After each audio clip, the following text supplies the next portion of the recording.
Assalamualaikum warahmatullahi wabarakatuh. Perkenalkan, nama saya Risa Dela Sarisawan dari kelas 5C PGSD dengan NIM 20.10.301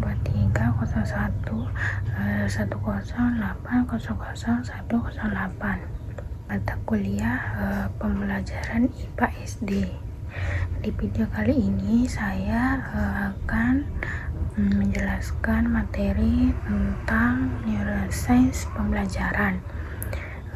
Yang pertama ada sistem saraf dan pengolah informasi di otak, kemudian ada belajar berbasis otak. Yang pertama kita bahas sistem saraf dan pengolahan informasi di otak. Sistem saraf adalah sistem biologis dalam tubuh manusia dan hewan yang bertanggung jawab untuk mengatur, mengontrol, dan mengkoordinasikan seluruh aktivitas tubuh, baik aktivitas sadar seperti bergerak atau berbicara, maupun tidak sadar seperti detak jantung, pernapasan, dan pencernaan.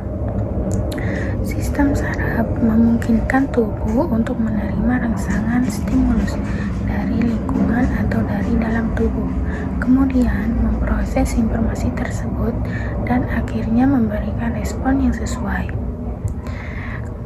Kemudian pengolahan informasi di otak.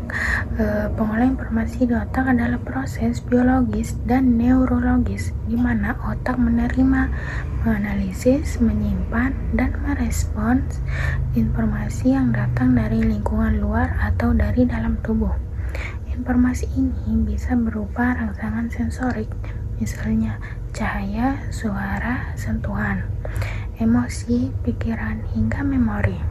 Proses ini melibatkan aktivitas kompleks antara berbagai bagian otak, neuron, dan neurotransmitter yang bekerja secara terintegrasi untuk menghasilkan respon yang sesuai, baik dalam bentuk tindakan, perasaan, atau pemikiran.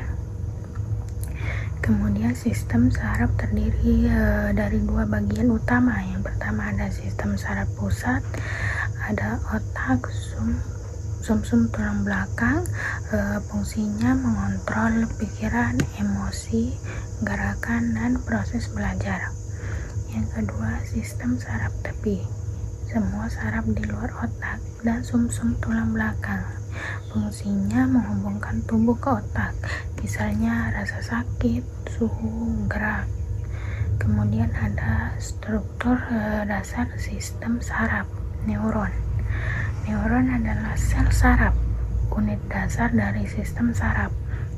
Neuron bekerja seperti kabel listrik kecil yang mengirim sinyal.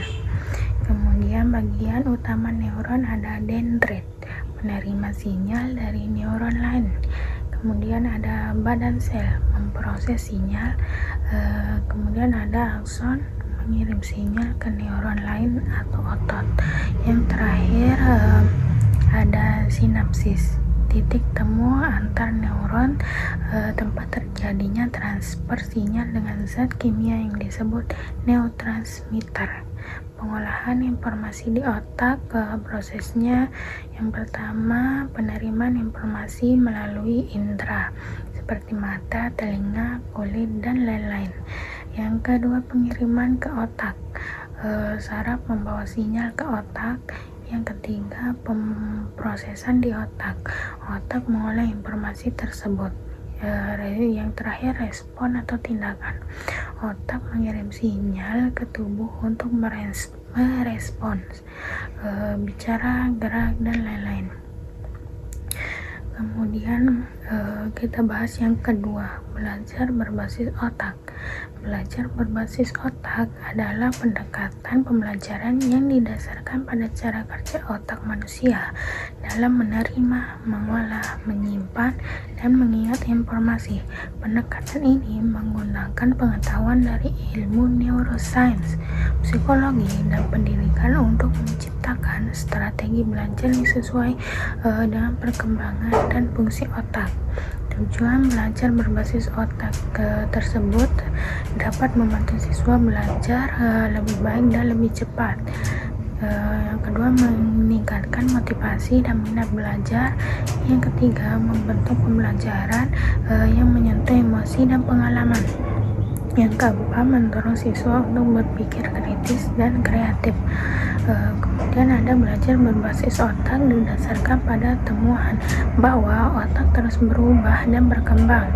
Neuroplastisitas. Kemudian emosi sangat memengaruhi proses belajar dan ingatan. Otak menyukai pembelajaran yang aktif, multisensori, dan bermakna. Setiap otak adalah unik, sehingga setiap siswa punya cara belajar yang berbeda. Ciri-ciri belajar berbasis otak. Yang pertama, memperhatikan emosi siswa. Suasana belajar positif memperkuat pembelajaran. Yang kedua, mengaitkan pembelajaran dengan kehidupan nyata, membuat materi terasa relevan dan lebih mudah dipahami. Yang ketiga, menggunakan berbagai gaya belajar seperti visual, auditory, kinestetik, kolaboratif. Kemudian yang keempat, mendorong partisipasi aktif siswa, diskusi, proyek, eksperimen, dan praktik langsung. Yang terakhir, memberikan waktu istirahat dan refleksi. Otak butuh jeda untuk mengolah informasi. Sekian video materi penjelasan tentang neuroscience pembelajaran.